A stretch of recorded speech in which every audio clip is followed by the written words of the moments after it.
Welcome. You're listening to Detective Duo, bringing you tales from the golden age of mystery, adventures in the spirit of Tommy and Tuppence Beresford. Tap subscribe to stay with us and share where in the world you're listening from. Morning had arrived at the Laurels in its usual English compromise between sunshine and apology. A thin veil of mist clung to the garden, softening the shapes of hedges and the white gate that never quite closed properly. Inside, the smell of toast and marmalade fought a losing battle against Tuppence's lavender furniture polish. Tommy Beresford sat at the breakfast table sorting through the post with the air of a man performing delicate surgery. Bill, advertisement, circular, and another circular, he muttered. The British Postal Service appears entirely devoted to the cause of wastepaper. Nonsense, said Tuppence without looking up from her crossword. It keeps people employed. 5-letter word for something endlessly irritating. I'm tempted to write Tommy. Ha ha, said Tommy. He was about to toss the next envelope aside when he paused. Not a bill, not printed. My dear Tuppence, parchment paper, violet ink, and the unmistakable hand of someone with nerves. She lowered the newspaper. Who on earth writes in violet ink unless they're either dramatic or in distress? Tommy slit it open with a butter knife. The handwriting trembled across the page. My dear Mr. Beresford, I hesitate to trouble you after so many years, but I hardly know where else to turn.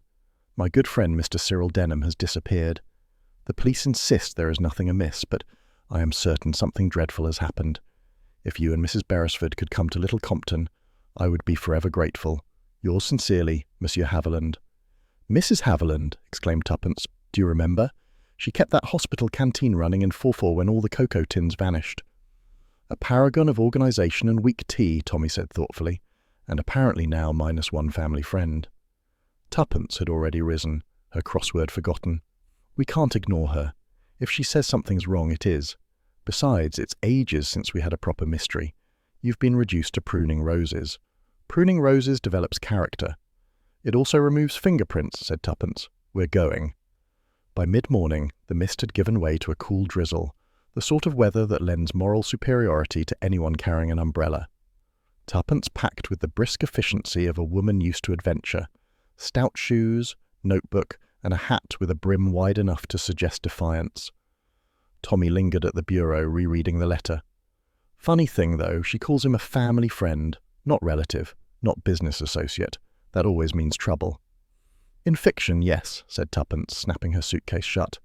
And we, darling, have a deplorable habit of living as though life were precisely that. They caught the noon train from Paddington, settling into a compartment that smelt faintly of leather and wet wool. The rhythmic clatter of wheels lent a comfortable sense of purpose. Tuppence, gazing through the fogged window, said softly, I do like a journey that begins in mystery. It promises things. Promises drafts and bad tea, if you ask me, said Tommy. Still, Little Compton. Sounds harmless enough. That's what you said about Bournemouth, and we were nearly blown up in the Turkish bath affair. He grinned. Point taken. They spoke of Mrs. Haviland as the countryside blurred past, her gentle humour, her late husband the Colonel, her courage under rationing. Yet beneath Tuppence's lively chatter ran the faintest current of unease. Why had the police dismissed the matter? Why did the letter feel half-written, as if the writer had been interrupted? At Reading, a man entered their compartment. He was of middle years, thin-lipped, wearing a grey felt hat pulled low. He nodded politely and took the corner seat, burying himself in a newspaper whose date, Tommy noticed, was 3 days old. There was something in the set of the man's shoulders, too still, too attentive, that drew Tuppence's interest instantly. She opened her handbag, withdrew the letter, and began reading it with deliberate clarity. Tommy, I do hope we shan't be late for our dear friend Mrs. Haviland. After all, she's been so anxious about poor Mr. Denham disappearing. Tuppence! Tommy's warning came too late. The man's newspaper lowered an inch. A pair of pale eyes flickered towards them before he resumed reading. She gave a tiny, triumphant nod. You saw that? I did, and I also saw you bait the hook. Nonsense. I merely provided conversational colour. The stranger turned a page noisily. For the next half hour, silence settled, broken only by the whistle of the train and the occasional rattle of the window frame. Tuppence pretended to nap. Tommy pretended to read. In reality, both watched the reflection in the glass. The man opposite them had not moved, save to glance once, briefly, at the small label on their suitcase, which read Beresford, London. When the train slowed for a junction, the stranger rose suddenly, muttered, "Excuse me," and slipped out into the corridor. Moments later, the carriage door slammed and the echo of boots faded away. Tommy crossed to the window. Through the drizzle, he caught sight of the man stepping down onto the platform, walking briskly towards the telegraph office. "You see," said Tuppence, satisfaction in her tone. "He's either telegraphing Mrs. Haviland that we're on our way, or warning someone else that we are." "Phooey," said Tommy, borrowing a word from his more formidable American friend. "Still, I don't like coincidences before lunch." They reached Little Compton in the late afternoon. The sea mist had followed them, turning the station lamps to blurred halos. A sleepy porter directed them to the local inn, the Sailor's Rest. 5 minutes by the lane, keep left where the cliff turns. As they walked, the air smelt of salt and seaweed, and the cries of gulls echoed like arguments overhead. The village appeared suddenly out of the fog. Cottages crouched beneath thatch, a small church spire, and beyond it the glimmer of wet sand. Windows gleamed faintly behind lace curtains, yet the street was deserted. "Cheerful place," said Tommy. "I've seen livelier morgues." "Tommy!" Tuppence clutched his arm. "Look!" A figure stood at the bend of the lane, motionless. When they approached, it stepped back into the fog. Only the outline of a grey hat remained visible before it vanished entirely. "Our travelling companion," Tommy murmured. "Either he walks very fast, or he took the same train on purpose." "Both," said Tuppence grimly. "And I think, my dear, that Little Compton is about to prove rather less harmless than it sounds." The Sailor's Rest was an inn of low ceilings and comforting smells. A fire crackled in the grate, reflecting on pewter mugs. The innkeeper's wife, rosy-cheeked and flustered, showed them to a small parlour overlooking the street. When Tuppence inquired about Mrs. Haviland, the woman's smile faltered. "A fine lady, yes. Lives up near the church. Not been herself of late. Strange goings-on, folks say, since that gentleman disappeared. But you didn't hear it from me." "We rarely hear things from the person who tells them," said Tuppence pleasantly. Tommy accepted 2 cups of tea and a plate of scones. "It begins," he said under his breath. "It always begins with tea," replied Tuppence. Later, when they retired to their room, the fog pressed against the window like a living thing. From somewhere outside came the mournful boom of the sea against cliffs. Tommy lit his pipe, staring into the dim light. "You realize we know nothing except that one man's gone missing and another wears a suspicious hat." "That's quite enough to start with," said Tuppence, unpinning her hat. "Tomorrow we'll see Mrs. Haviland. Tonight we'll make notes." "Notes of what?" "Of impressions," she said firmly. "For instance, why does a family friend vanish without packing? Why do villagers prefer whispers to answers? And why," she added, drawing the curtains, "does danger always smell faintly of sea air?" Tommy smiled, stretching out on the narrow bed. "Because you insist on chasing it." "Perhaps," she said softly. "But if there's one thing I've learned, it's that people rarely disappear for the reason others think." Outside, a cart rattled over cobbles and faded into silence. In the stillness that followed, another sound emerged, the faint creak of a door hinge somewhere below, and footsteps moving quietly across the inn's passage. Tuppence froze, listening. "Someone's up," she whispered. "Probably the cat." "Then it's a very heavy cat," she murmured. They waited. The footsteps paused outside their room, then retreated.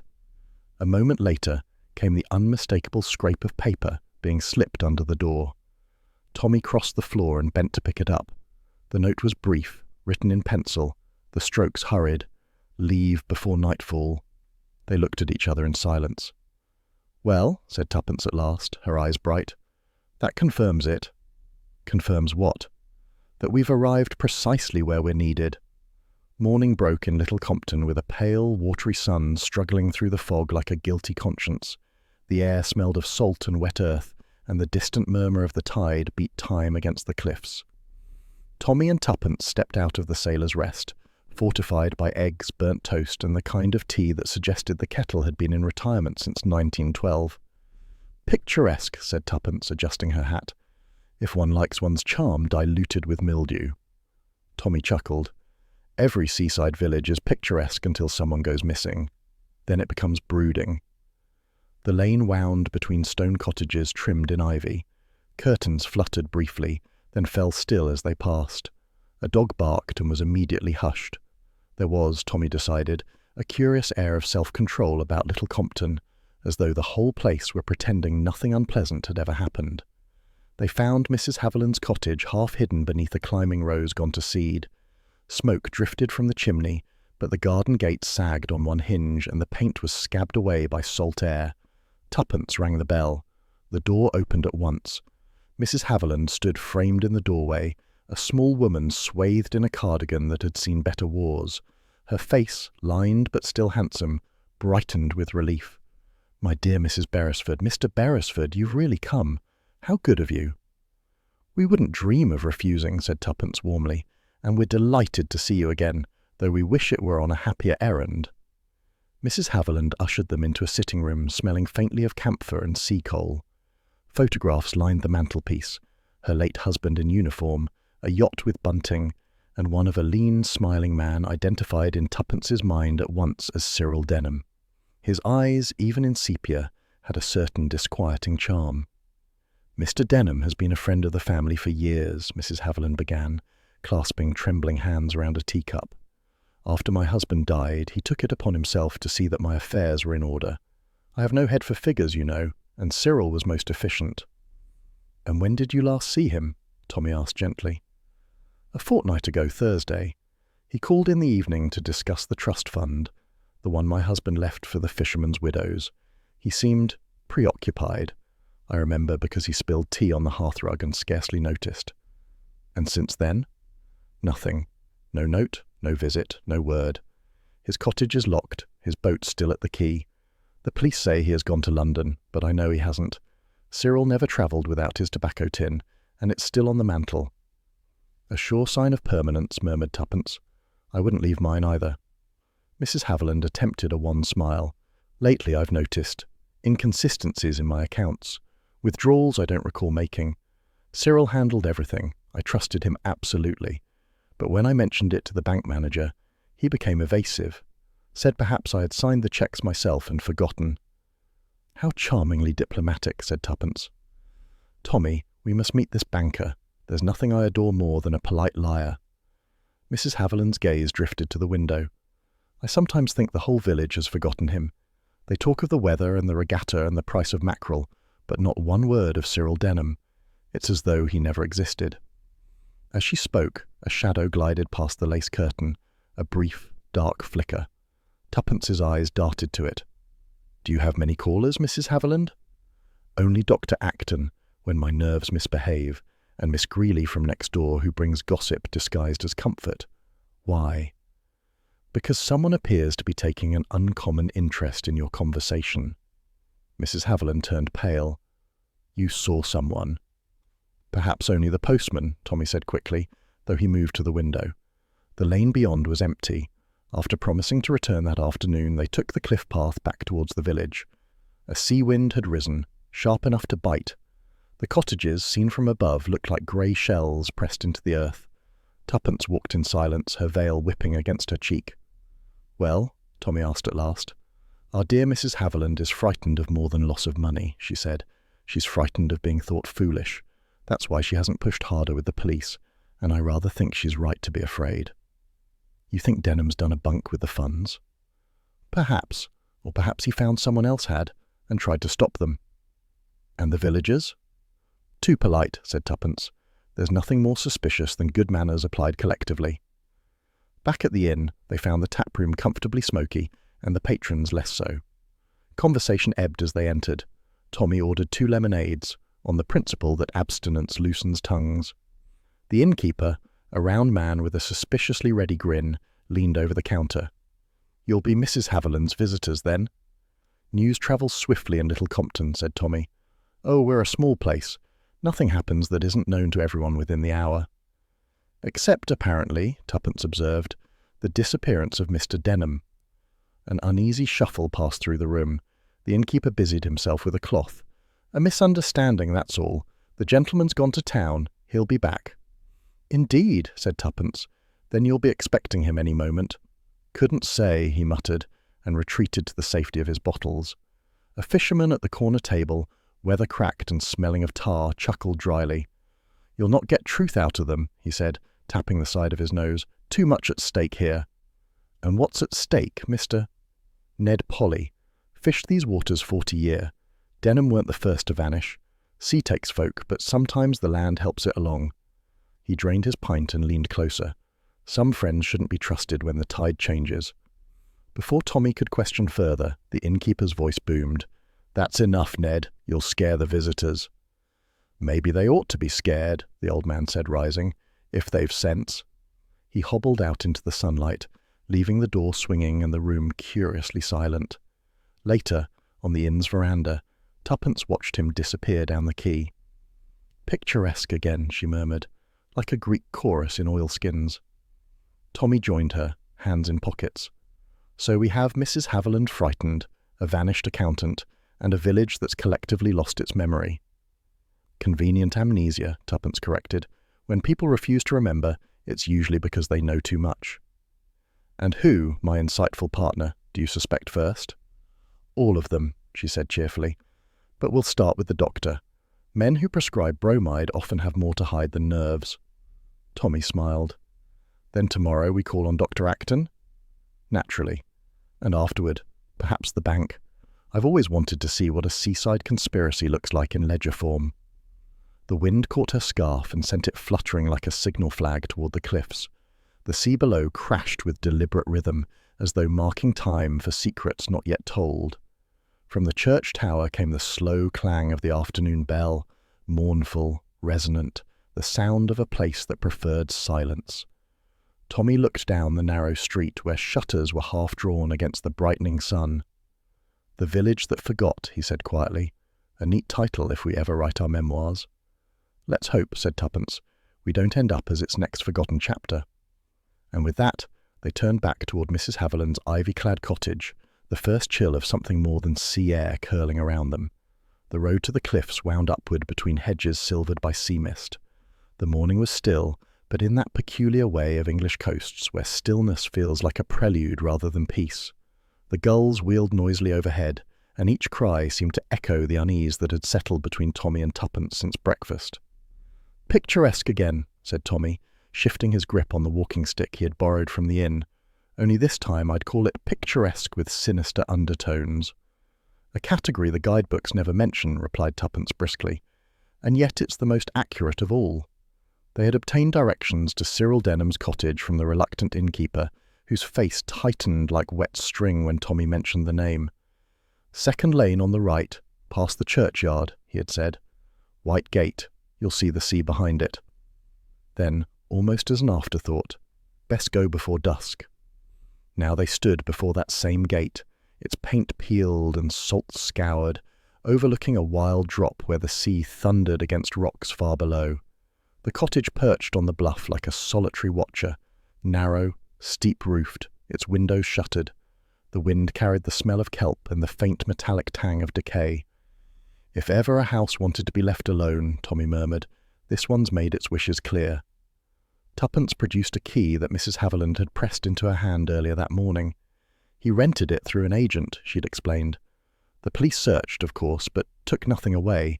It all felt indecently tidy." The lock yielded reluctantly. Inside, the air was cold and smelled faintly of paraffin and damp.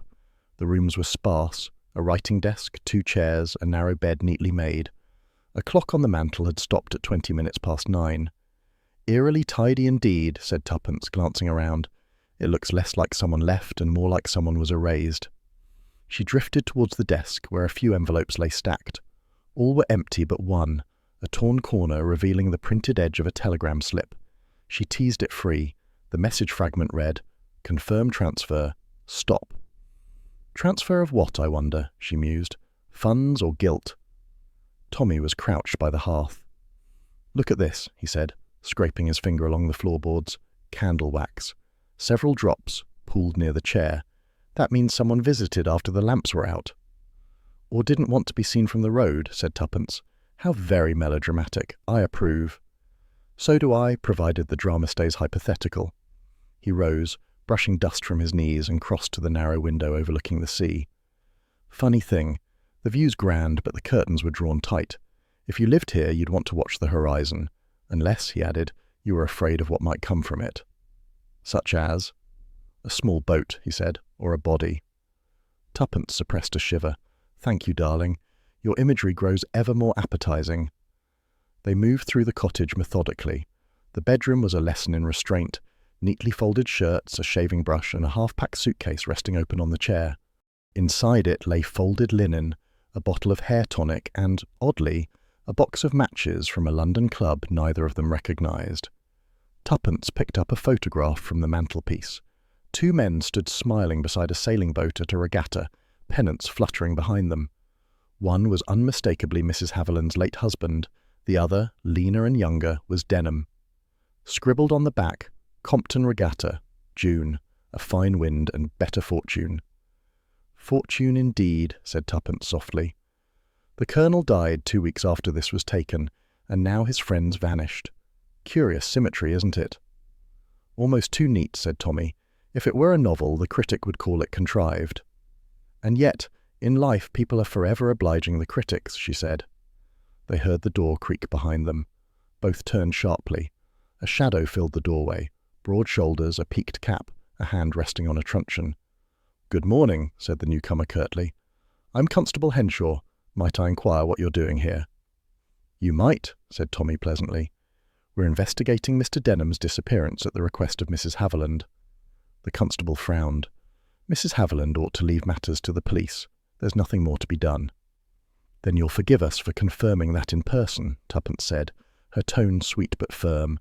We're fond of facts unfiltered by official optimism. Henshaw's jaw tightened. There's no need for outsiders stirring up talk. Mr. Denham left of his own accord. Did he also leave his tobacco tin, unpaid bills, and half his wardrobe? Asked Tommy. He was a restless sort, said the constable shortly. Took sudden notions. We've checked the trains and post. He's bound for London. Then you'll have no objection to our looking round, Tuppence said brightly. After all, if he's gone, he won't mind. The constable's eyes flicked to the photograph in her hand. For a moment, something unreadable crossed his face. Annoyance? Fear? Then he said stiffly, Best not to pry into private papers. Good day to you both, and withdrew, shutting the door rather harder than necessary. Tuppence watched him stride away through the mist. Defensive, weren't we? Like a man told to mind a secret and afraid he'll forget which one, said Tommy. I've seen soldiers look that way after court-martials. They lingered a while longer, taking note of smaller details. An indentation on the writing desk, where a heavy box had once rested, a faint mark on the windowsill shaped like a ring, and, on the bookshelf, a single volume missing from the middle row, leaving a square of unfaded wallpaper behind. Tuppence ran her finger along the empty space. Do you suppose the missing book holds the key? Either that or Denham shared your dislike of dull fiction, said Tommy. She smiled. I don't dislike it. I merely expect it to improve. As they turned to leave, the wind picked up, slamming the shutters against the wall. A gust scattered the papers from the desk. Tuppence stooped to gather them, then froze. Beneath one sheet lay a thin smear of wax. Not white this time, but a pale greenish blue. Coloured candles, she said. Who lights those except women, or romantics with poor taste? Neither of which sound like Denham, Tommy replied. So our mysterious visitor was a woman. Or wished to appear one. They locked up the cottage and began the descent toward the village, the sea roaring below as if mocking their small discoveries. By the time they reached the Sailor's Rest, the afternoon light had turned amber. The inn's common room buzzed with low conversation, which stopped altogether when they entered. Tommy nodded politely. The response was a silence so thick it might have been rehearsed. Well, Tuppence murmured, the hospitality grows warmer by the hour. They ate in their room, sandwiches that tasted faintly of sea salt, and tried to order their notes. The evidence so far painted no picture, but it whispered a dozen hints. An anxious widow, a vanished adviser, villagers struck dumb, and now a constable too quick to dismiss questions. As dusk gathered, Tuppence went to draw the curtains. Something white caught her eye on the floor, a small envelope that had not been there before. She picked it up, heart quickening. The paper was unmarked, but inside lay a single folded note in that same hurried pencil hand they had seen once before. Leave before nightfall. Tommy read it, exhaled softly, and leaned back in his chair. That's becoming a tiresome refrain. And therefore significant, said Tuppence. When villains repeat themselves, it's usually because they're frightened. Of us? Or of what we might find next, she said. Then, looking toward the window where the fog was thickening once again, Tommy, I don't believe Denham ever left Little Compton at all. The fire hissed softly in the grate. Somewhere outside, the church bell struck 6, each note swallowed by the sea wind. Neither spoke for several moments. When Tuppence finally turned away from the window, her voice was calm, but her eyes were sharp with resolve. Tomorrow, she said, we pay another call, on Dr. Acton. The fog had rolled back by late morning, leaving Little Compton bathed in a deceptive sunlight, the sort that warms the roofs but never the bones. Down by the quay, gulls wheeled and screamed over the tide, while the village itself seemed to doze in respectable quiet. Yet to Tommy and Tuppence Beresford, the peace of the place felt more like watchfulness. It's the sort of quiet, said Tuppence, that only happens when people are listening behind doors. They had received a neat handwritten note that morning. Mrs. Haviland requests the pleasure of your company for tea at 4 o'clock. A few friends will join us. The script was careful, even elegant, but a smudge of ink near the signature betrayed a shaking hand.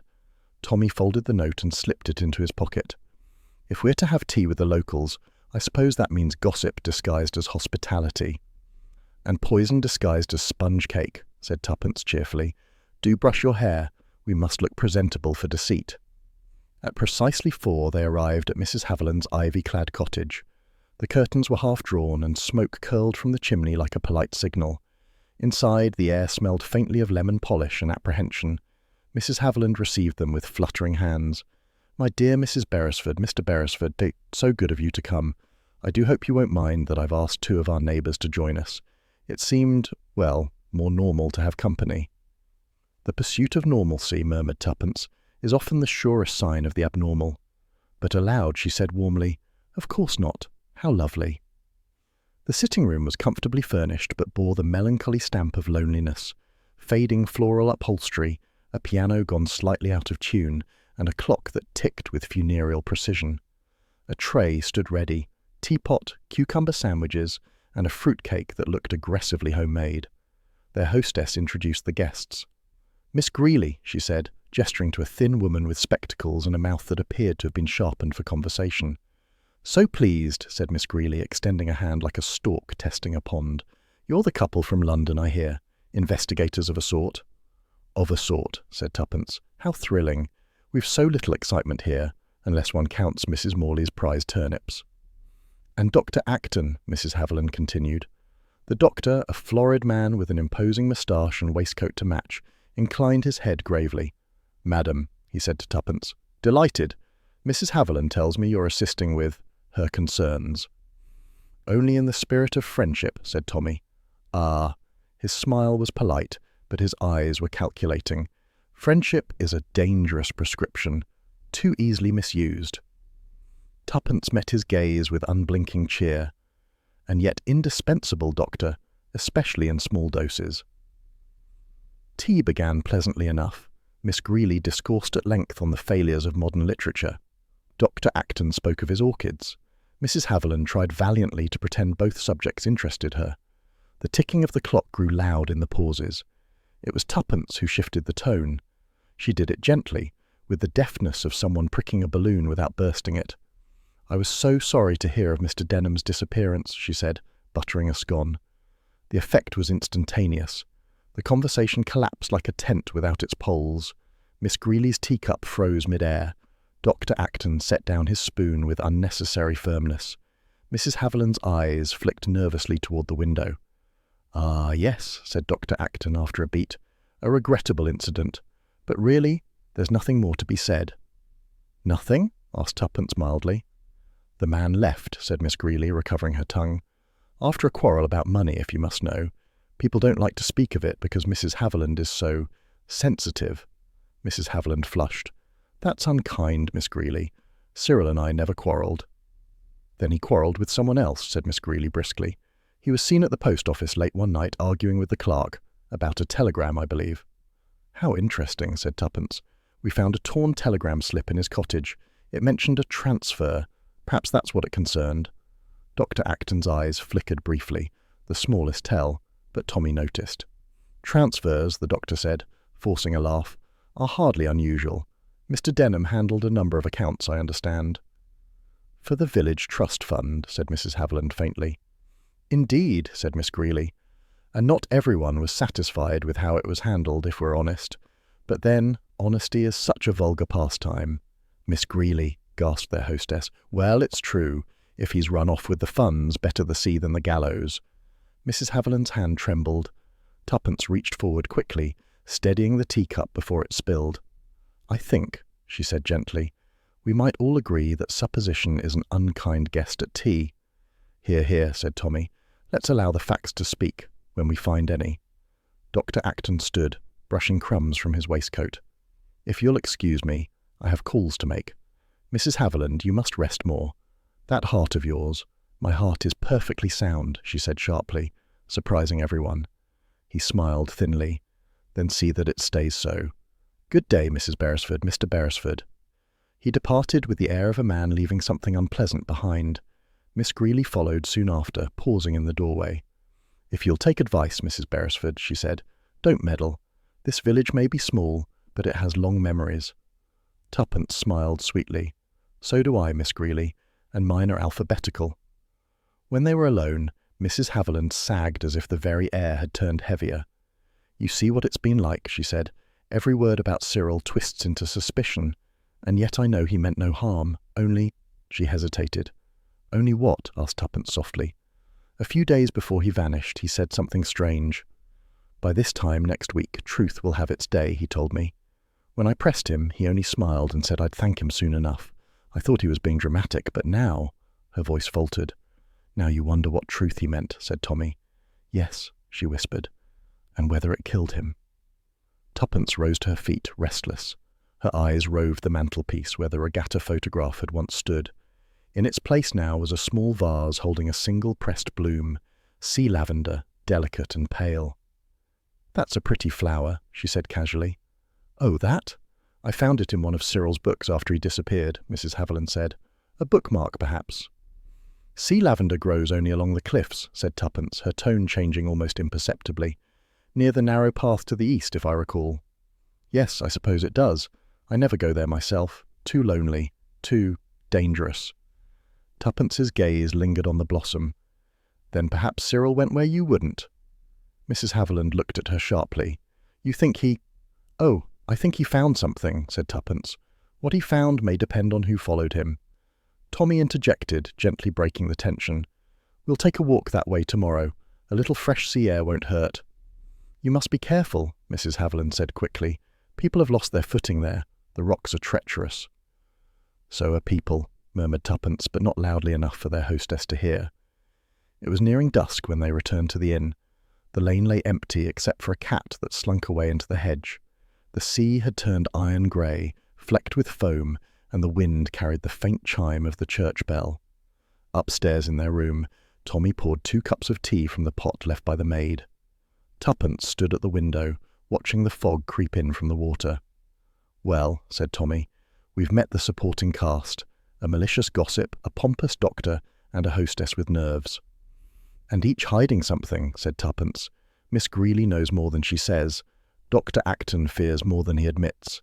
And Mrs. Haviland, poor woman, she's caught between the two." "You think Denham's discovery involved them both?"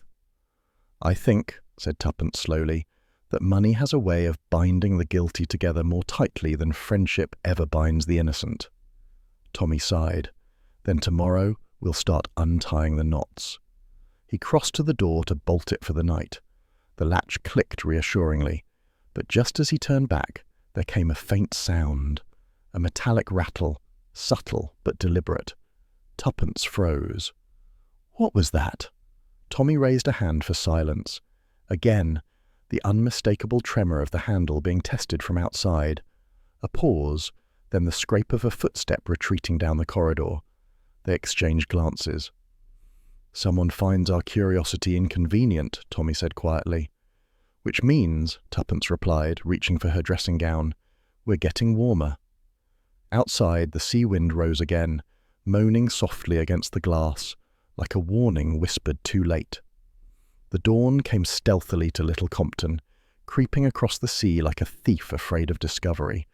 A faint wash of rose touched the horizon, then bled into the grey of the water.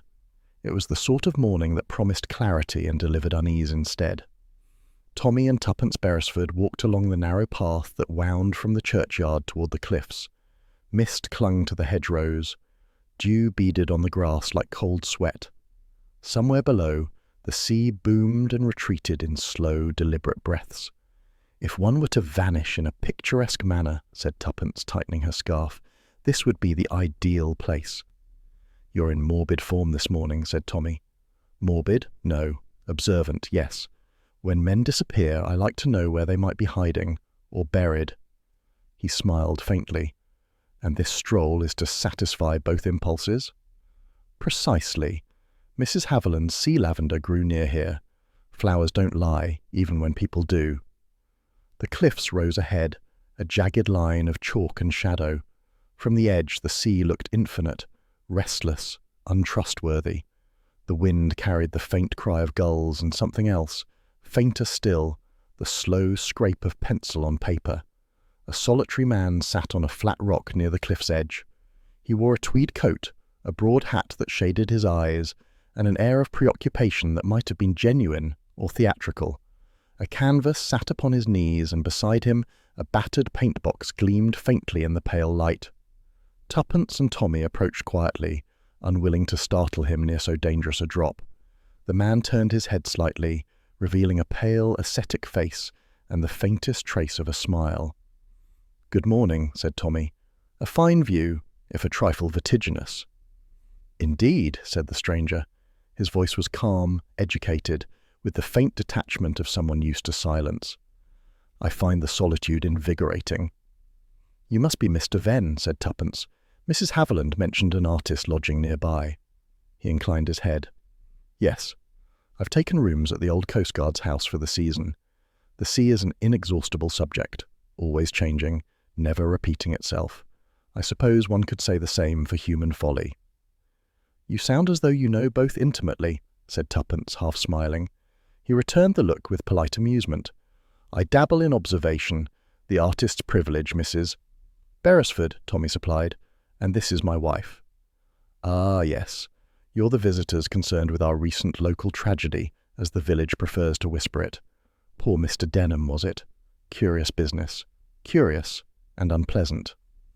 "You knew him?" asked Tuppence quickly. "Only by sight. He sometimes walked this way. Solitary men often do. The sea attracts them. Perhaps it listens better than people do." "And what does it tell you?" she asked. Venn smiled faintly. "That it keeps secrets well." For a while they stood in companionable quiet, watching the waves crash below. Then Tuppence's gaze drifted toward his sketch pad.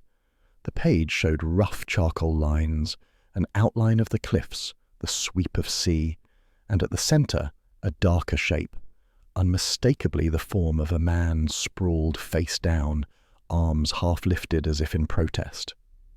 "Goodness," she said lightly, "that's a dramatic composition. Is the poor fellow swimming, or something less cheerful?" Venn looked down as if noticing it for the first time. "Ah, merely practice. The human figure lends scale to a landscape.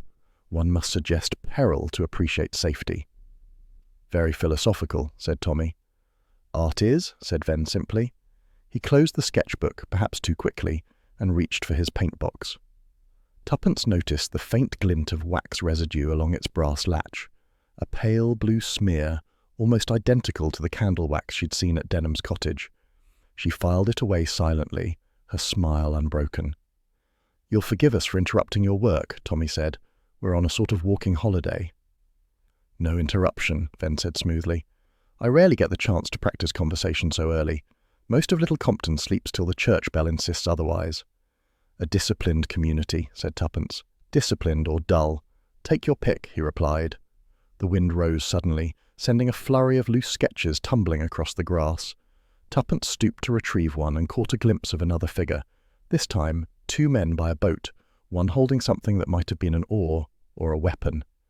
Before she could comment, Venn had gathered the papers with surprising speed. "Thank you," he said curtly. "A gusty morning, I'm afraid." "Quite," said Tuppence, straightening.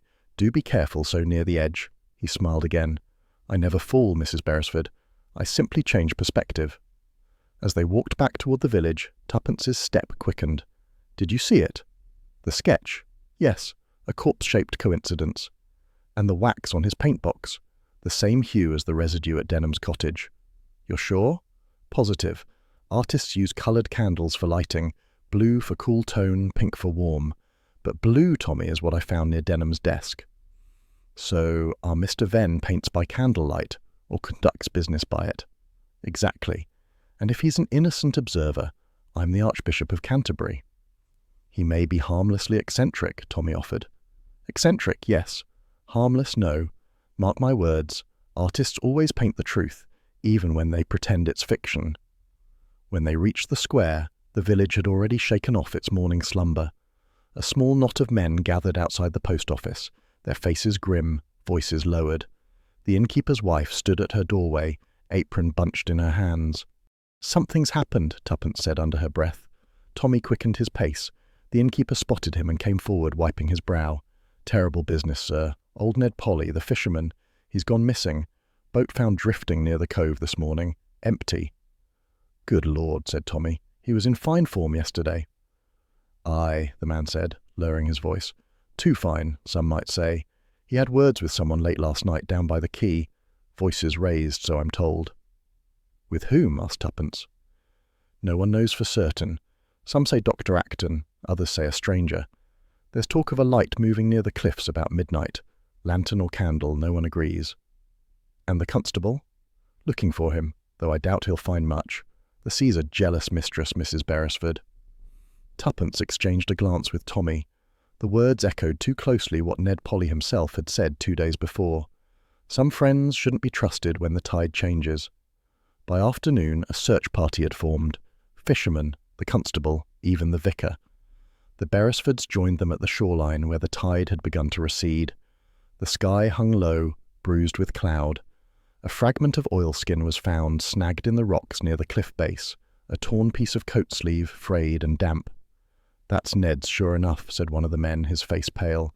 "I patched that tear myself last winter." Constable Henshaw examined it gravely. "Likely he slipped.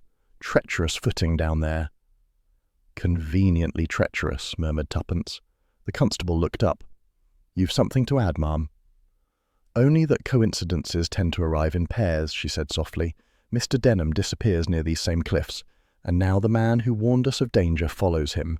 How very rhythmic." Tommy added, "and perhaps worth a second look at your accidental conclusions." The constable frowned but said nothing. By evening the search was called off. The sea had taken back its secrets, and the wind howled across the headland as though amused by human futility. Tommy and Tuppence returned to the inn, where the fire had been laid and no one seemed inclined to speak above a whisper. Tuppence removed her gloves slowly, her mind turning like a lock searching for the right key. "Tommy, do you believe in coincidences?" "Only when they're inconvenient." "Then this one's more than that. Denham vanished after discovering something. Ned hinted at betrayal, and now he's gone too, and both near the cliffs, both near our artist with his candlelit sketches." Tommy nodded. "You think Venn saw something, or did something?" "Perhaps both. He watches, paints, records. Artists are the perfect spies of human folly. But if his art tells the truth, someone may have decided to silence the storyteller." "Then we'd better ensure he keeps talking," Tommy said. "And tomorrow," Tuppence added, glancing toward the curtained window, "we'll visit that coastguard's house. I fancy Mr. Venn's palette holds more than pigment." The fire hissed softly, throwing restless shadows across the walls. Downstairs someone bolted the door for the night, a sound both comforting and ominous. Outside the sea roared again, carrying with it the whisper of the missing men and the echo of a sketchbook closing in the wind. Tuppence stood by the window a long time after Tommy had dozed off, watching the lamplight flicker. Somewhere in the distance a single candle glowed briefly on the cliff before vanishing into the fog. "Candlelight again," she murmured. "Always candlelight." And with that quiet phrase the storm began to rise. Evening had draped Little Compton in its customary melancholy, a blue-grey hush that blurred the outlines of cottages and made the sea sound closer than it was. The lamp above the Sailor's Rest flickered uncertainly, and the inn's windows glowed with a soft amber that promised warmth, if not comfort. Inside, the Beresfords were finishing supper, a respectable pie of uncertain ancestry and a pot of tea that could have served as boot polish in an emergency. Tommy had just remarked that no one could possibly vanish in so small a place without the village knowing more than it said, when the door opened and a gust of cold air introduced a stranger. He was tall and spare, wearing a dark overcoat beaded with drizzle. His hat, soaked from the mist, shadowed a face of keen lines and tired eyes. He paused a moment, as though taking stock of the room, the guests, the hearth, the innkeeper, before stepping forward with the quiet assurance of someone used to observation. "Evening," he said. His voice was clipped, official. "Name's Carrow. I telegraphed for a room." The innkeeper bobbed his head. "Aye, Mr. Carrow. The back room's ready. Supper's near done if you've an appetite." "Always," said Carrow with a faint smile. "Travel sharpens it." Tuppence's eyes met Tommy's across the table. There was a faint spark there. Curiosity, the professional kind. "Travelling for business?" Tommy asked lightly, as the man removed his gloves. "Indeed. I'm with the Provident Assurance Company, here on inquiry." "Insurance?" said Tuppence. "What a coincidence. This village seems full of inquiries lately." Carrow's gaze flicked toward her, measuring. Coincidence or consequence? He ordered a plate of stew and took a seat 2 tables away. Yet throughout the meal, Tuppence felt the faint, unmistakable sensation of being watched. His questions to the innkeeper drifted across the room in fragments. Mr. Denham, policy beneficiary, valued client. Tommy stirred his tea. "Either he's exactly what he says he is," he murmured, "or he's a very good actor." "And I," said Tuppence softly, "have never trusted actors off stage." Later that night, the inn had settled into its post-supper quiet. Rain began to patter gently at the window panes, and the grandfather clock in the hallway ticked with a lazy solemnity. Tuppence, in her dressing gown, was just fastening the clasp on her jewellery case when a faint sound drew her attention, the creak of a floorboard in the corridor. She moved to the door and pressed her ear against it. Footsteps, deliberate, cautious, approached, then stopped outside their room. Tommy, already half dozing in the armchair, opened one eye. "What is it?" he whispered. Tuppence held up a hand. Another soft noise, the scrape of a key against metal. "He's trying our door," she mouthed. Tommy rose noiselessly, crossing to the bedside table where he had, by long habit, left the heavy brass candlestick. But the sound moved away again, down the corridor toward the stairs. Without hesitation, Tuppence slipped on her coat and motioned for Tommy to follow. They crept out into the dim passage, the floorboards sighing faintly underfoot. Below, in the common room, a faint lamplight glowed, and in that light they saw the stranger, Carrow, bent over a table. He was rifling through a small pile of papers. Theirs. Tuppence's suitcase lay open beside him, its contents methodically rearranged. Tommy's voice came quietly from the shadows. "Looking for something, Mr. Carrow?" The man straightened swiftly, not startled, merely calculating. His eyes flicked from one to the other. "Forgive me. Old habits. I had reason to think your names might connect with my inquiry." "An insurance investigator who searches private luggage?" said Tuppence, her tone bright as glass. "Do you also sell the policies door to door?" Carrow's lips curved faintly. "Touché, Mrs. Beresford, but you'll thank me later. Mr. Denham's disappearance involves more than a seaside walk gone wrong." "Does it now?" Tommy leaned against the doorframe. "And how would you know that?" "Because," said Carrow evenly, "Provident Assurance insured his life. And if he's truly dead, someone stands to collect a handsome sum. But if he's not, then someone else is playing a dangerous game." Tuppence studied him. There was conviction in his voice, but also something too rehearsed, too deliberate. "And who might that someone else be?" she asked. "That," he said, slipping the papers neatly back into her suitcase, "is precisely what I intend to discover." He lifted his hat, nodded courteously, and walked out into the rain-soaked night. Naturally, Tuppence did not intend to let him vanish as easily as that. Within minutes, she and Tommy were following him, coats buttoned, shoes damp from the puddled lane. The moon had hidden itself behind a curtain of clouds, but occasional lightning flickered far out to sea, lending the world a nervous illumination. Caro moved swiftly, cutting through the narrow streets until he reached the churchyard. There he paused near the lich gate, glancing back once. "Keep to the wall," whispered Tommy. They watched as another figure emerged from the shadows, smaller, wrapped in a dark cloak. The two spoke in low tones, the words indistinct against the rising wind. Then Caro handed over a small packet, long and flat, wrapped in brown paper and bound with string. Tuppence's breath caught. "Letters," she murmured. "He's passing letters." "To whom?" "That's what I'd like to know." The cloaked figure took the packet, tucked it under an arm, and moved off toward the cliff path. Caro remained a moment longer, lighting a cigarette. The flare of his match illuminated his face, calm, almost satisfied, before he turned and walked away in the opposite direction, back toward the inn. "Well," said Tuppence as they watched the two figures vanish into darkness, "either our investigator is doubling as a postman, or something in those letters would ruin his reputation if seen in daylight." "Or prove Denham's alive," Tommy added. "Yes," she said thoughtfully. "And whichever it is, I'd wager both sides are very keen we don't find out." The next morning, the stranger was gone. His room, when the innkeeper unlocked it, was neatly made and stripped of personal effects. The bed hadn't been slept in.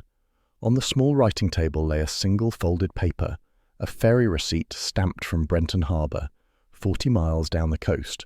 The passenger name read, C. Denham. "Proof of life or the perfect forgery," said Tuppence, studying the slip. "And our friend Caro conveniently disappears before anyone can ask." The innkeeper scratched his head. "Paid his bill in advance, he did. Said he might be back tomorrow." "So did Napoleon," said Tuppence. Tommy examined the paper again. "If Denham really took that ferry, we can trace him. If it's a red herring, someone's wasting good stationery." "Then let's start by seeing who benefits," said Tuppence.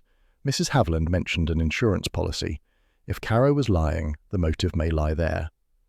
But before they could act on that plan, fate intervened, in the form of another note from Mrs. Haviland, hastily delivered by a small village boy. "Please come at once. Mrs. Haviland has taken ill." The boy could offer no details, only that Dr. Acton was with her. Within the hour, Tommy and Tuppence were at the cottage. The sitting room, once merely nervous, now smelled faintly of ammonia and fear. Mrs. Haviland lay on the sofa, pale but conscious, her breath shallow. Dr. Acton stood over her, stethoscope dangling from his hand. "Ah, Mr. and Mrs. Beresford," he said stiffly. "You might have chosen a better time. My patient requires rest." "We'll only take a moment," said Tuppence. "We heard she'd been unwell." "She suffered a sudden attack after tea," said the doctor. "Violent nausea, dizziness, fainting. Quite alarming, but she'll recover." Mrs. Haviland stirred weakly. "It was the chocolates," she whispered. "Chocolates!" Her trembling hand pointed to a small open box on the table beside her, gilt-edged, satin-lined, containing a few remaining pieces of dark confectionery. A small card lay within. "With fond remembrance, no name." "They arrived by post this afternoon," Mrs. Haviland said faintly. "The same brand Cyril used to bring me from London." Tuppence picked up the box carefully. "How many did you eat?" "Only one. It tasted bitter." "That's quite enough," said Dr. Acton sharply, snatching the box from her hand. "I shall send a sample for analysis. Likely rancid cream, nothing more." "Or something less," murmured Tuppence. The doctor's eyes flashed. "I trust you are not suggesting foul play." "Oh, I never suggest," she said pleasantly. "I merely observe."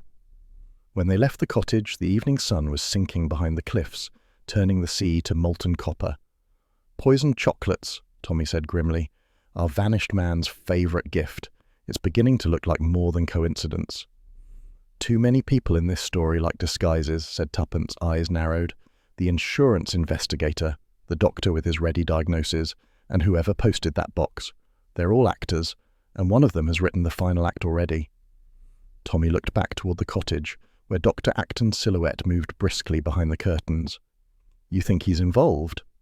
"I think," said Tuppence, "he's prescribing medicine for symptoms he already knew would appear." "And our Mr. Caro?" "Gone to ground," she said, "but I don't believe he's far. Men like him prefer to watch from the wings until the curtain's about to fall." A gust of sea wind caught her scarf, flinging it wide like a signal. The church bell began to toll the hour. Slow, solemn, inevitable. "Come along, Tommy," she said, turning down the lane. "We've a ferry to investigate and a liar to unmask." Behind them, the faint scent of cocoa and almonds drifted from the cottage window, sweet, cloying, and unmistakably dangerous. The sea mist had returned that night, thicker, colder, as though the ocean itself were holding its breath. From their window at the Sailor's Rest, Tommy and Tuppence could barely see the lamps along the village street. Each flicker of light seemed suspended in vapour, forming ghostly halos. "It's perfect," Tuppence said quietly, buttoning her coat. Tommy, lighting his torch, raised an eyebrow. "Perfect for what? Getting pneumonia?" "For justice," she replied briskly. "And possibly pneumonia, but one must take one's risks. The constable may be content with theories, but I prefer facts, and the only facts in this village are likely buried in Denham's cottage." "Breaking and entering at our age," Tommy muttered, tightening his scarf. "You make it sound like bridge night." "Oh, don't be dramatic," said Tuppence. "It's only burglary if we get caught." The lane to the cliffs was deserted. The fog muffled their footsteps, and the occasional cry of a night bird echoed eerily overhead. When they reached Denham's cottage, the outline of the small building loomed like a crouched animal, dark, silent, its windows blank eyes staring toward the sea. Tuppence produced a small metal tool from her bag, a relic of their wartime escapades. "Old habits die hard," she murmured, working at the latch. "You worry me sometimes," Tommy said. "Only sometimes," she replied. The lock gave a soft click. "You're getting complacent." Inside, the air was sharp with the scent of dust and salt. Their torches cut narrow tunnels of light through the gloom. Furniture stood in ghostly outlines, shrouded with cloth. The clock on the mantel was still stopped at 20 minutes past 9, the same as when they'd first seen it days ago. "He left in a hurry," Tommy said quietly. "Or someone made sure he did." Tuppence crossed to the writing desk, her gloved fingers brushing the papers. "He was an orderly man. Everything here feels deliberate, except this." She knelt beside the hearth. A loose board near the skirting caught her attention. "Tommy," she whispered, "hold the torch." He did, casting a beam over her hands as she pried at the plank. It lifted easily, revealing a narrow, hollow space beneath. Within, wrapped in oilcloth, lay a small black notebook. "A ledger," she breathed. Tommy exhaled. "The holy grail of our burglary." They laid it open on the table. The pages were filled with neat, tight handwriting, a series of dates, initials, and amounts recorded in columns. But interspersed among them were cryptic notes in shorthand. Transfer to FH via trust, meeting confirmed, and a repeated phrase, fund discrepancies to be corrected. "Investments," said Tommy grimly, "or rather the kind that never reached the people they were meant for." "Look here," Tuppence pointed, "a list of initials, CH, MG, FH, and AM. Tommy's brow furrowed. AM, Acton, Marcus, our pompous physician. Exactly, and the payment dates line up with the trust fund withdrawals Mrs. Haviland mentioned. Denham was tracing them. He must have realised the money wasn't going to the widow's fund at all. Then he confronted Acton, Tommy said, and disappeared for his trouble. Tuppence nodded slowly, turning another page. Her voice lowered. "And if Denham kept this ledger hidden, it means he knew someone might search the cottage." "Which they did," Tommy murmured, remembering the candle wax. "Our artist friend, perhaps. Ven might have been looking for this very book." She snapped it shut. "Then we'd better make sure we keep it safe." But as she rose, the floor creaked loudly beneath them, a sound too sharp in the stillness. Another creak followed from outside, near the door. Tommy extinguished his torch. "Someone's here." The latch rattled. Tuppence's hand went instinctively to Tommy's arm. For a moment, the only sound was the wind whispering through the cracks in the shutters. Then the door swung open, and a beam of light cut through the dark. "Hold it right there!" Constable Henshaw stepped into the room, lamp in hand, his face stern beneath the brim of his cap. "Well, this is awkward," said Tommy lightly. "Indeed," said Tuppence. "I don't suppose you'd believe we were admiring the architecture." The constable shut the door behind him. "You two don't know when to stop meddling, do you?" "We were merely verifying a few details for Mrs. Haviland," said Tommy, "by breaking into private property." "We didn't break," said Tuppence. "We entered. There's a difference in tone." The constable's mouth twitched. Not quite a smile, but close. He motioned to the notebook in her hand. "What's that, then?" "Evidence," she said calmly, "of embezzlement, fraud, and possibly murder." He took it from her, flipping through the pages. His expression changed as he read the initials, the numbers, the shorthand. A low whistle escaped him. "You found this under the floor." "Yes," said Tommy. "Seems Denham was investigating where the charity money really went." Henshaw looked up sharply. "You realize you've just landed yourselves in more danger than you know." "We're quite accustomed to danger," said Tuppence. "Then take my advice," he said quietly. "Get out of Little Compton.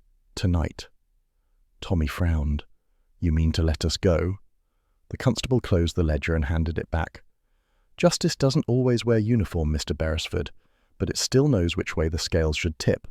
I'll forget I saw you here, on one condition." "Which is?" "If anything happens to me before this mess is over, make sure that book finds its way to Scotland Yard. Understand?" Tuppence met his gaze. "Perfectly." He nodded once, then opened the door and slipped into the fog without another word. They left soon after, careful to retrace their steps. Back at the inn, the fire had gone out and the hall was empty. They locked their door and spread the ledger out again beneath the lamplight. Tuppence ran her finger down one page. "Look here." Denham marked some entries with asterisks. Each corresponds to a payment made just before one of the trust's beneficiaries fell ill. "You mean the widows who received the money?" "Yes. There's Mrs. Trask. She died last winter. Then Mrs. Penwell. Pneumonia, they said. And now Mrs. Haviland, nearly poisoned by chocolates. Someone's thinning the herd, Tommy." Tommy grimaced. "And all under the village's benevolent nose." She tapped the ledger. "Acton's initials appear most frequently, but there are others. MG, FH. Could FH be the innkeeper? Frank Hurst?"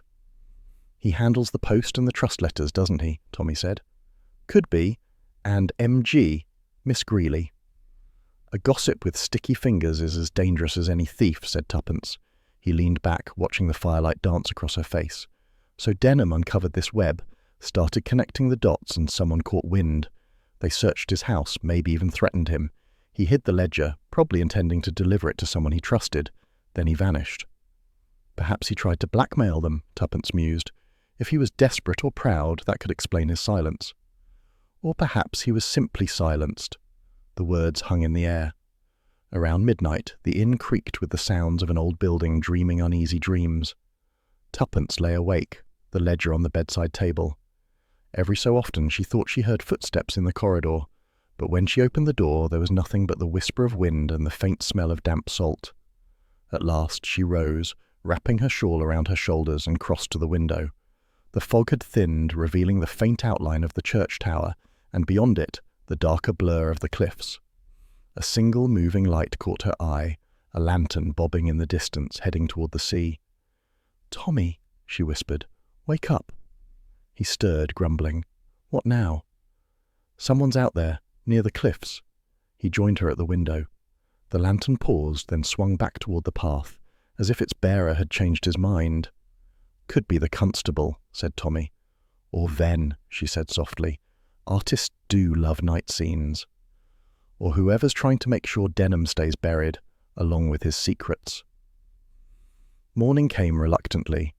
The village seemed to hold its breath as the Beresfords descended to breakfast, the ledger carefully concealed in Tuppence's satchel. The innkeeper gave them a curt nod, but avoided their eyes. When they stepped outside, the constable was nowhere in sight. No patrol, no sign of his lamp from the night before. "He said justice doesn't always wear uniform," Tommy murmured. "Let's hope his kind still walks upright." "We'll need to confront Acton," said Tuppence, eyes sharp. "He's the key to all of it. The money, the forged certificates, the poisoning. And perhaps he's already guessed we have the proof." She glanced toward the churchyard where the mist lingered stubbornly. "Come on. If I know villains, they prefer daylight for their lies. Darkness is for the honest." "Remind me," said Tommy, falling into step beside her, "why we didn't take up gardening instead." "Because gardens don't hide ledgers," said Tuppence. "And frankly, Tommy, life would be duller without a little danger at breakfast." The wind lifted her scarf, The sea roared faintly in the distance, and the ledger, that small black book of secrets, seemed to weigh twice its size in her bag. Ahead lay the doctor's house, the church, and the long, winding road to revelation. And somewhere within that fog-bound village, justice, uniformed or not, was waiting to be claimed. Dawn came grudgingly to Little Compton, dragging its light over the horizon as though reluctant to see what the night had left behind. The sea lay sullen and grey, its waves sluggish after the storm, but near the cove, where the rocks curved inward like cupped hands, something pale and motionless floated amid the foam. The gulls had found it first, their cries carried across the morning air, shrill, insistent, almost triumphant. By the time Tommy and Tuppence reached the beach, half the village had gathered in uneasy silence. Fishermen in oilskins, women with aprons clutched to their mouths, and a constable standing guard beside the stretcher. "They've found him," the innkeeper murmured. "Poor old Ned, drifted back with the tide." Tuppence's eyes narrowed. The body lay beneath a tarpaulin, the outline broad and heavy. The sea had done its worst. "Are they certain it's Ned Polly?" she asked quietly. "Well enough," said the man. "His boots, his oilskin, no mistaking those." But as Dr. Acton arrived, brisk, immaculate even at that hour, the murmurs swelled. He gave a single impatient gesture, and the constable lifted the tarpaulin. The sight beneath was grim. The face was swollen and bruised, distorted by the sea's rough handling, but the body was clad in the familiar fisherman's garb, thick wool and slick oilcloth. Around the neck hung a thin silver chain bearing a small locket. Acton stooped, gloved hands steady. He turned the locket over. "C.D.," he read aloud. A hush fell. "Cyril Denham," whispered someone. Tommy felt Tuppence stiffen beside him. "Curious," she murmured. "Our missing fisherman, dressed in the missing man's locket. Either the sea is sentimental, or someone staging an encore." The inquest was called that afternoon in the vestry of the church, a gloomy, echoing chamber that smelled faintly of candle smoke and damp parchment. The body lay in the adjoining room, under a clean sheet, as the villagers shuffled in and whispered among themselves. Dr. Acton presided like a man conducting an orchestra. His tone was cool, his movements precise. The constable, pale but composed, recited the details of discovery, time, tide, and condition of the remains. The deceased was found wearing an oilskin coat, characteristic of local fishermen, he said. In the pocket was a silver locket engraved C.D., the face being unrecognizable. We can only assume identity by possessions. "And the cause of death?" prompted Acton. "Drowning, sir." Acton nodded, taking over smoothly. "Quite so. There are no indications of violence beyond what the sea may inflict. The body had been submerged several days, consistent with accidental fall from a boat during stormy weather." Tuppence, seated at the back, watched him closely. His voice was unhurried, his diction faultless. Yet something in his phrasing struck her as too rehearsed, like a speech learned by heart. "You say, several days, Doctor," she called out suddenly. "Can you be more precise?" The villagers turned, Acton's brows lifted. "Mrs. Beresford, this is hardly the time for amateur speculation." "Humour me," she said sweetly.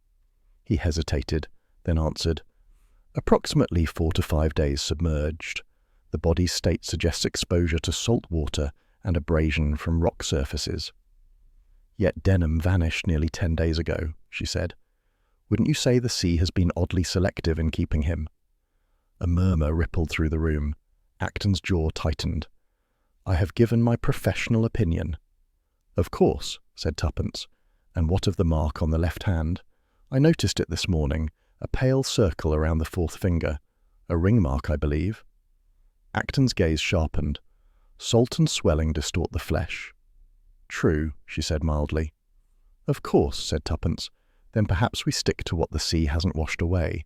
The hands, for instance, tar ingrained at the nails, old net burn on the palm, and a healed fishhook scar along the thumb web. Those are a fisherman's hands, Doctor." "Mr. Denham's photograph on Mrs. Haviland's mantel shows manicured fingers without such marks." A silence followed, taut and dangerous. Then Acton said, "If you intend to suggest the body is not Ned Polly, I must remind you that such speculation is unkind to his family and unnecessary for the inquest." "Unkindness and necessity rarely coincide, Doctor," Tuppence murmured, "but facts have a way of surfacing, rather like bodies." Afterward, as the crowd dispersed, Tommy joined her by the church gate. The fog had lifted, revealing the faint sparkle of sea beyond the trees. "You were right to press him," he said. "The ring mark proves the corpse wasn't a fisherman, and that locket was too neatly placed." "Exactly. Whoever drowned that man meant for us to think it was Denham. But why dress him in another man's clothes?" "To close the case," said Tommy grimly. "To make the police stop looking." Tuppence nodded. "And Acton's eagerness to declare it accidental is the neatest brushstroke of all.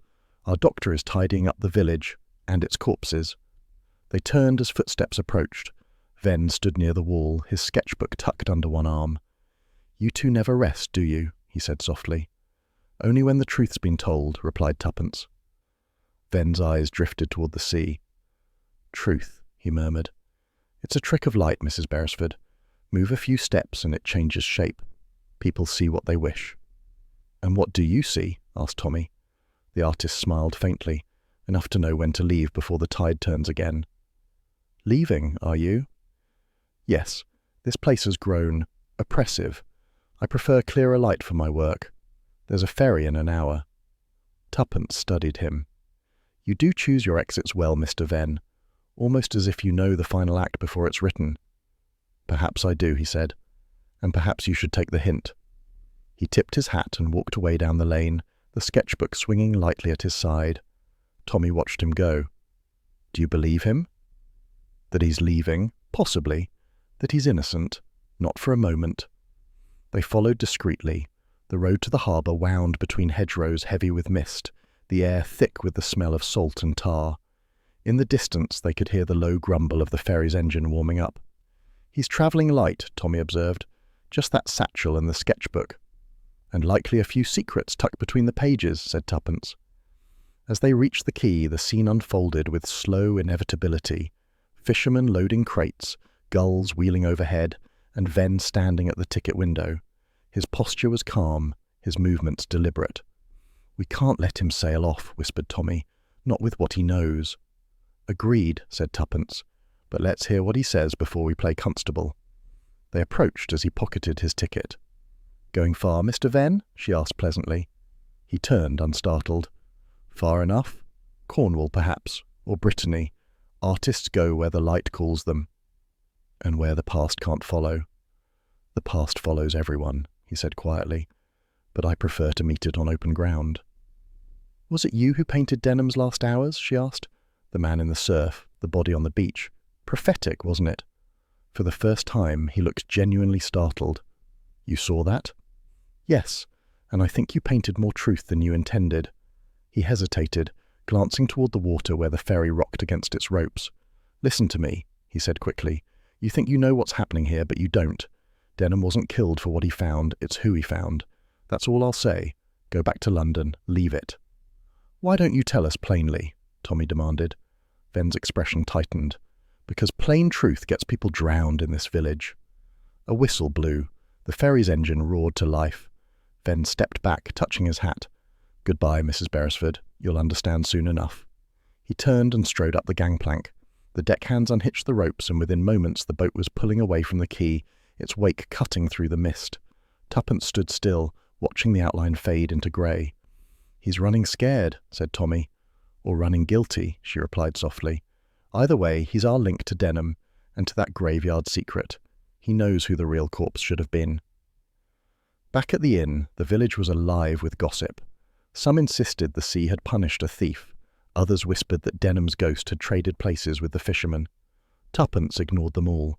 She spread the notes and ledger on the small table upstairs, drawing lines between names and initials. "Look here," she said. "If F.H. is the innkeeper and A.M. is Acton, then M.G., Miss Greeley, has been receiving smaller payments at regular intervals. H. hush money, perhaps." "Blackmail or bribery?" Tommy asked. "Both," said Tuppence grimly. "Denham must have pieced together that the trust fund was being siphoned, Acton falsifying death certificates, Hurst handling the letters, Greeley spreading the right gossip to discourage questions. When Denham threatened exposure, they planned to make him disappear." "But they needed a body," Tommy said. So when Ned Polly got too talkative, they dressed him in Denham's clothes and sent him to sea, she finished. The locket, the coat, everything staged to close the investigation. And Acton signed off the death as accidental. Efficient, if you've no conscience. Exactly, she said. But Ven's words at the ferry, it's who he found. That means Denham uncovered someone else's secret as well, someone the others were protecting. Tommy frowned. Mrs. Haviland? Tuppence hesitated. Perhaps, or someone closer still, but we'll need proof before we accuse a widow of conspiracy. She closed the ledger gently. For now we have one certainty. There's more than one corpse in this village. Only one of them's been buried. The clock on the mantel struck 6. Outside, the fog had begun to roll back in from the sea, swallowing the last colour from the world. Tommy poured 2 cups of tea, the only reliable comfort left in Little Compton. Well, he said, handing her one, we've survived burglary, blackmail, and a body on the beach. What next? Tuppence smiled faintly. The living, Tommy. They're far more dangerous. She lifted her cup, listening to the sea's restless murmur beyond the window. Somewhere in that sound, between the hush of waves and the cry of gulls, was the echo of a man who had known too much, and the warning of another who had fled too soon. Tomorrow, she said, setting down her cup, we pay Dr. Acton a proper visit. It's time the good doctor faced a little examination himself. And as the clock ticked on, the mist closed around the village once more, sealing its secrets for one final night before the truth would break. The night broke like glass. Wind screamed through the gorse along the cliffs, and rain lashed the village in furious sheets. Lightning forked over the sea, turning the world white for an instant before plunging it back into darkness. Somewhere in that chaos of sound and light, a door banged open and 2 figures fought their way along the path. Tommy Beresford clutched his hat against the wind. Tuppence, grimly resolute, pushed forward through the gale, with her coat clinging to her like a second skin. If this storm gets any worse, Tommy shouted above the roar, we'll end up as exhibits in one of Ven's seascapes. Then we'll make sure we're signed and framed properly, she called back. The Coast Guard's house is just ahead, the light's still burning. A bolt of lightning illuminated the old studio perched on the edge of the cliffs, a hulking silhouette against the crashing waves. Its windows flickered with uncertain light, as though the house itself trembled. Tuppence gripped Tommy's arm. He's there. I can feel it. And possibly Dr. Acton, if we're lucky, Tommy said grimly. Let's end this before someone else takes a swim. They reached the door and found it ajar, banging in the wind. The moment they stepped inside, the storm's howl dulled to a muffled growl, like an angry beast prowling just beyond the walls. The room was vast, cold, and littered with canvases, paint fumes mixed with salt air. In the half-light, unfinished portraits leaned against every surface, faces half emerged from shadow, eyes that seemed to follow them. A fire guttered weakly in the hearth, casting long, shivering reflections across the wooden floor. "Good Lord," whispered Tuppence, "it's like walking into someone's conscience." "Or crime scene," murmured Tommy.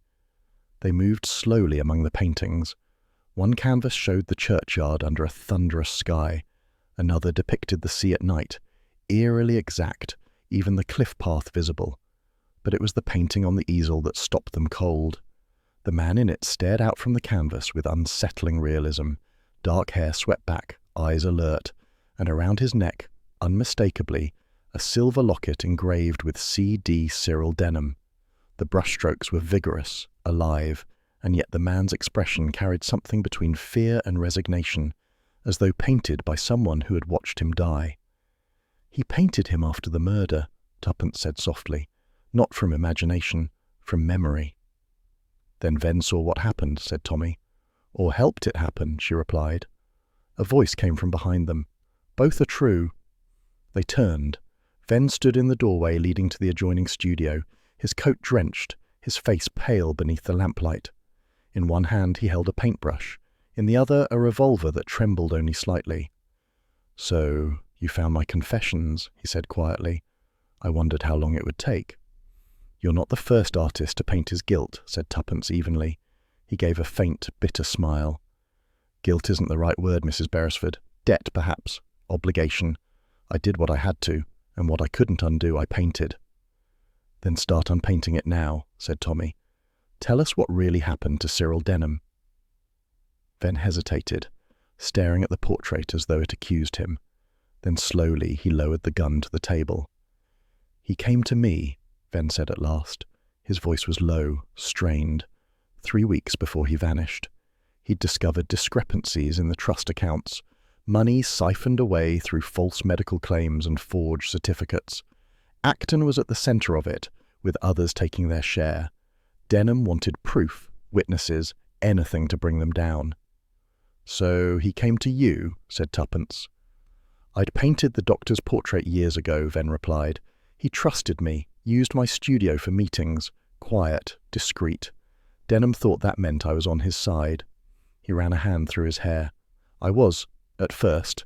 I even helped him decode some of the ledger entries. But when Acton found out, he came to me one night, said Denham was spreading lies that could ruin us all. He threatened to revoke my commissions, expose my past debts. He made me choose." "And you chose silence," said Tommy. "No, I chose cowardice." Lightning blazed outside, throwing Ven's face into stark relief. "Acton came here the night Denham died. They argued, loudly. I was in the next room. I heard Denham say he had evidence enough to send him to prison. Acton laughed, that horrible superior laugh, and said, 'You'll never leave this village alive.'" Ven's eyes grew distant. "When I entered the room, Denham was on the floor, clutching his throat. The glass he'd been drinking from was shattered. Acton knelt beside him, checking for a pulse. Then he looked at me, cold, calm, and said, 'You saw nothing. Help me carry him.'" Tuppence's breath caught. "And you did?" "I did," he whispered. "We took him to the cliffs. Said he'd fallen while walking home. I thought the sea would wash it clean, but it never does. Every night since I've painted his face, trying to forget it. The sea won't let me. It brings him back again and again."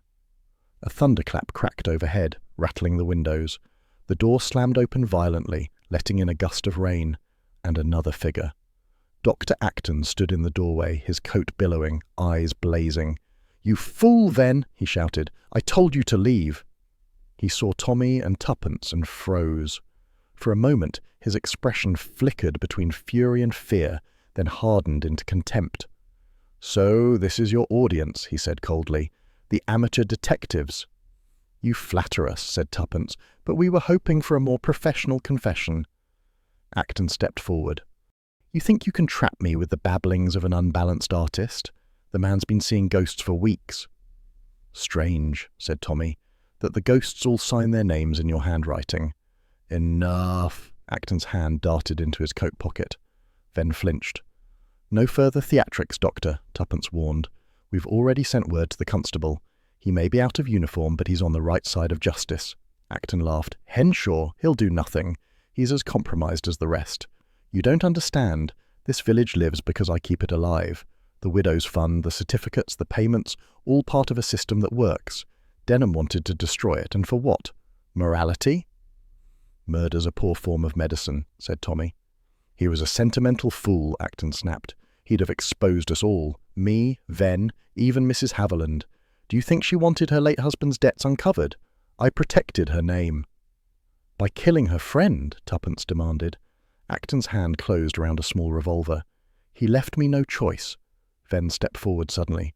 "No, Doctor, you left me no soul." Before Acton could turn, Ven seized his arm. The gun fired, deafening in the small room, the bullet shattering a lantern. Flames leapt briefly, then sputtered out as rain blew through the open window. In the chaos, Tommy lunged, grabbing the nearest object, a heavy oak chair. With a single swing, he struck Acton squarely across the shoulder. The doctor went down hard, the revolver skittering across the floor. For a moment, only the storm spoke, wind howling through broken glass, thunder rolling out to sea. Ven stood trembling, staring at Acton's crumpled form. "Is he—" "Alive," said Tommy, catching his breath, though perhaps in need of his own medicine. Tuppence stooped, retrieving the fallen revolver. "Rather poetic, isn't it? A doctor who tried to poison justice and ended up swallowing defeat instead." Outside, sirens wailed faintly through the storm, growing nearer, wilder, almost musical against the crash of the surf. "The constable kept his word," Tuppence said softly. "Justice may not wear a uniform, but it does arrive eventually." Ven sank into a chair, burying his face in his hands. I never meant for any of it to happen. I only wanted to paint truth, but truth has its price. You'll have a chance to pay it, Tommy said gently, and perhaps buy back a bit of peace. Lightning flashed again, illuminating the portrait of Denham, serene now in its stillness, as if the storm could no longer touch him. Tuppence stepped closer, studying it. "Look," she murmured. "He painted the sea lavender in the corner, the same flowers from the cliff path."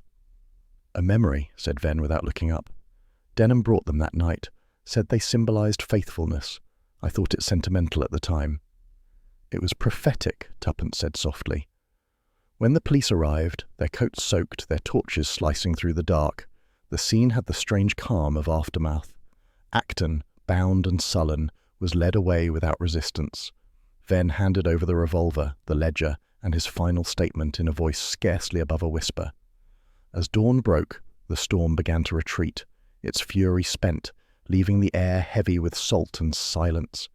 The sea shimmered pale blue under the first fragile light, indifferent as ever to the sins it had witnessed. Tuppence stood by the window, watching as the constables led Ven down the path toward the village. "You almost pity him," said Tommy quietly. "I do," she admitted. "He wasn't evil, just weak, and weakness in the wrong hands is as dangerous as any weapon." "And Acton?" "Acton will face justice," she said firmly. "He wanted control, power, respectability, but you can't forge a death certificate for your own soul." Tommy smiled faintly. "That sounds like something to put on a tombstone." "Let's hope it's his," she said, closing her notebook. They left the studio together, stepping out into the washed-clean morning. The sea stretched vast and glimmering, the cliffs gleaming with rain. Behind them, the old house stood quiet at last, its windows reflecting the sunrise. As they walked back toward the village, Tuppence glanced over her shoulder once more. "You know," she said thoughtfully, "Ven was right about one thing. The sea does keep its secrets, but only until dawn." "Then let's leave them to it," said Tommy. "I'm all for breakfast and a train to London, preferably somewhere without corpses, cliff paths, or candle wax." Tuppence smiled. "Oh, Tommy, you'd be bored within a week."